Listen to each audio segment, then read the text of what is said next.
Okay, so today I'm going to do hedge funds. And the thing you have to remember when I'm doing these is that I am a theorist. And so everything I tell you is how things work in theory. So when I do derivatives, it's how it works in theory.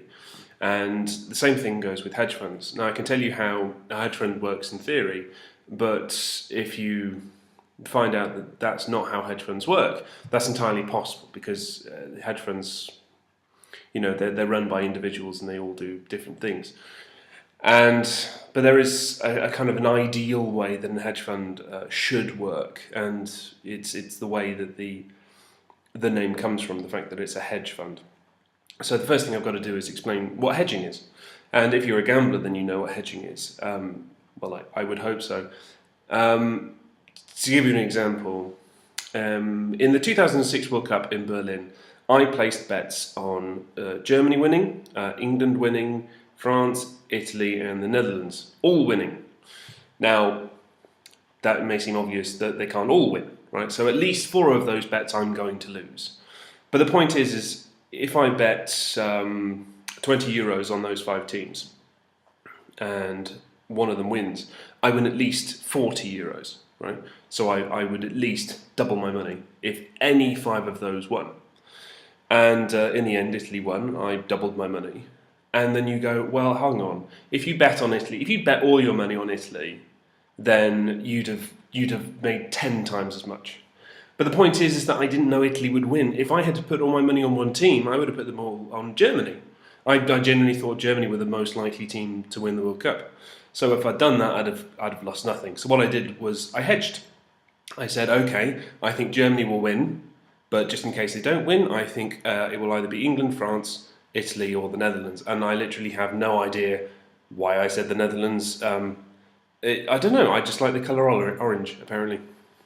So, so the concept of hedging is you make multiple bets, and you know that because if one wins, they can't all win. But the fact is you kind of spread yourself, and what that means is you don't win as much, but at least you win something. So, now that we have the concept of hedging, now we have to work out how that applies to funds and assets.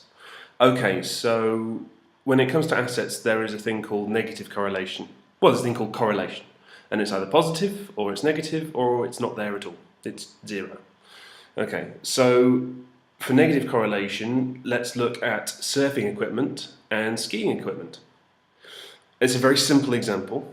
Okay, so in the summer, surfing equipment is very, very popular. So lots of people buy surfing equipment, and all the surfing stocks go through the roof.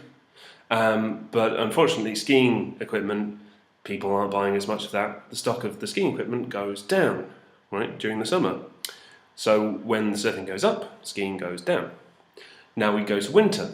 In winter, the skiing equipment is very popular, stocks go up. Surfing equipment, less popular, people aren't too keen on the idea of surfing in winter, so that goes down, right? So you can see how negative correlation works there. You have one, when one goes up, the other one goes down.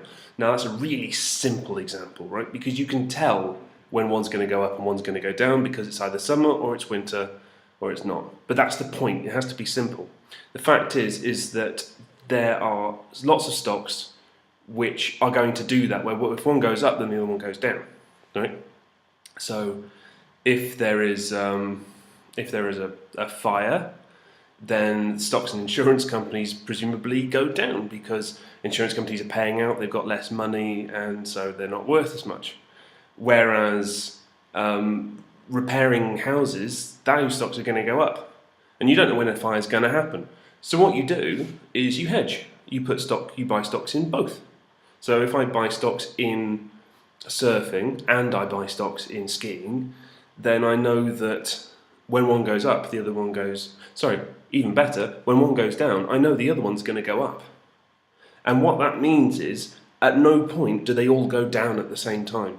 If they all go down at the same time, there's quite a good chance I'll go bankrupt. And that would be the worst thing that could happen. Right? So what I do is I hedge to stop myself going bankrupt. I know that if one stock goes down, then the other one's going to go up, and that's going to save me. And that's the whole point of hedging, is that yes, okay, if you buy stocks that are correlated so that they both go down at the same time or they both go up at the same time, if they all go up at the same time, I'm going to rake it in. I'm going to have loads of money. But if they all go down, then you're bankrupt and that's pointless. So you buy stocks which are negatively correlated, which go opposite directions. And that's your hedge. And so you have a fund of these stocks which do opposite things. It reduces the amount you get back, but it means that you don't go bankrupt, so it saves you. And that's the concept behind a hedge fund. Thank you very much for watching, and look out for my videos in the future. And obviously you can look at the videos I've already posted up. They're all as excellent as this one. Right, thank you very much.